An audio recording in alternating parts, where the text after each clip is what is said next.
I love CARY'S downtown area. However, I do think it's time for a facelift of it.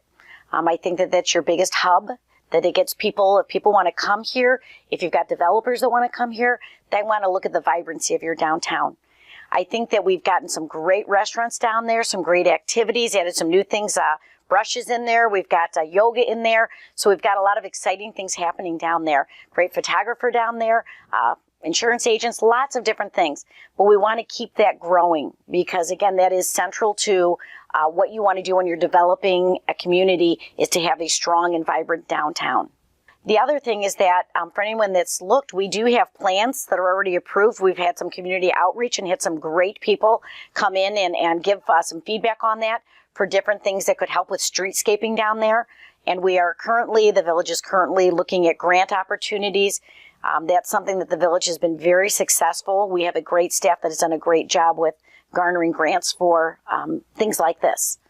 And I think that would be really behoove us if we're able to get some of that to put a nice little updating of that downtown area and keep it vibrant.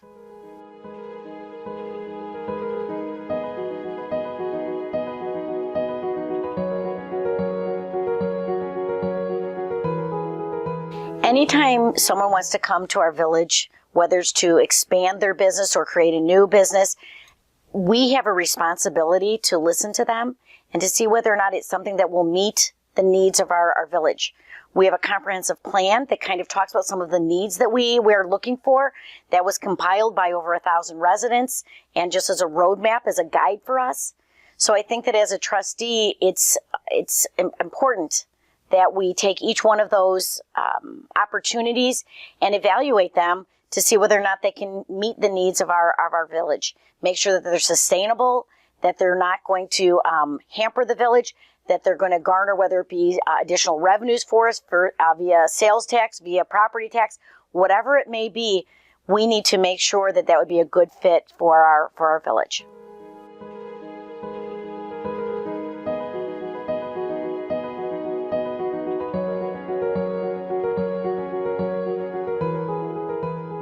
If we were so fortunate to get a $1 million grant to be able to use for anything we wanted, that would be great. I mean, most of the times if you get a grant, it's specifically for something. But if we were somehow fortunate to get something like that, I would look into saying, how can we reinvest it to make sure we get the best return on that investment?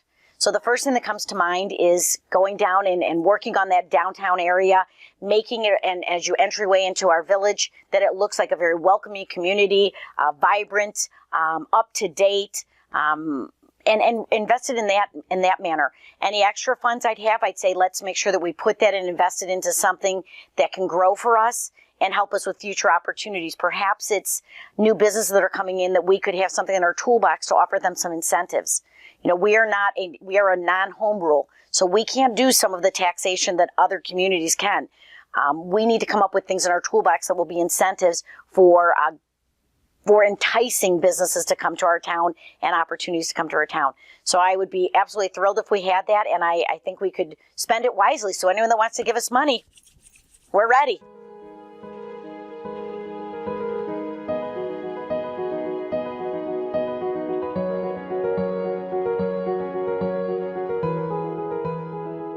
The current state of economic development in Cary is that we have some really exciting things happening in our community, and we've got some additional opportunities that should be coming our way that I'm very excited about. Probably the best economic opportunity that we've had is that Stryker expanded here. That is the biggest expansion in over 20 years in McHenry County, and we vied for them to stay here. They had other opportunities to go other places, and I'm very excited and proud that we were able to get them to stay in our community. As for other economic development, we do have some parcels of land that are extremely important. Every parcel of land is important.